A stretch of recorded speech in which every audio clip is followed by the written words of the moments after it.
Hi, Lori DiGiulio, registered massage therapist and NKT practitioner.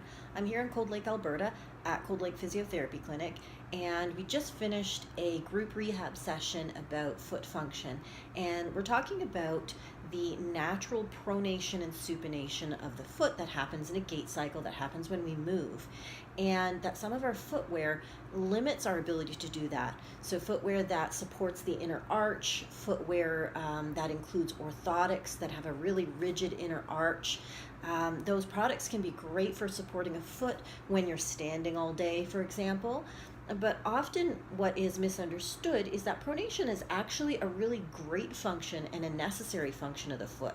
So your ability to fall on that inner arch when you walk, when you move, when you squat is a really important loading function of the foot. And stopping the foot from doing that can lead to issues with the knees, the hips, and the low back.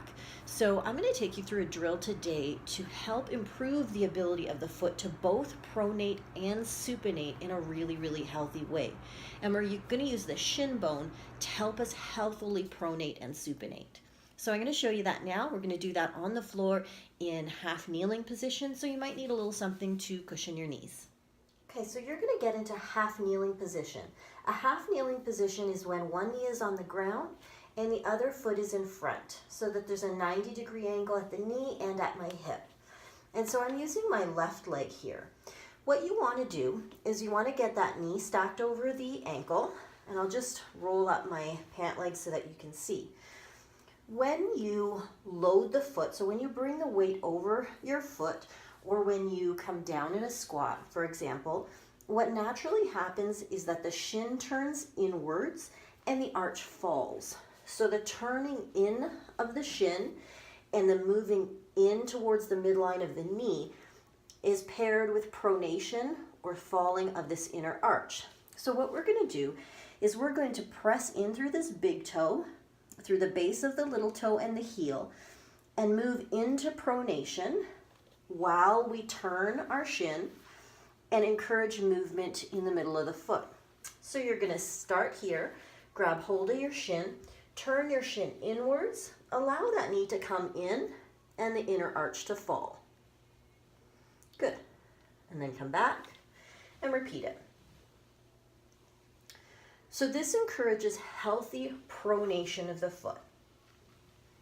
I'm going to show you from the front.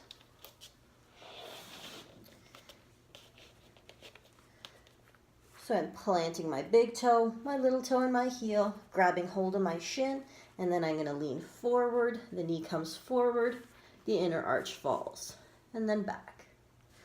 The knee comes forward, and the inner arch falls.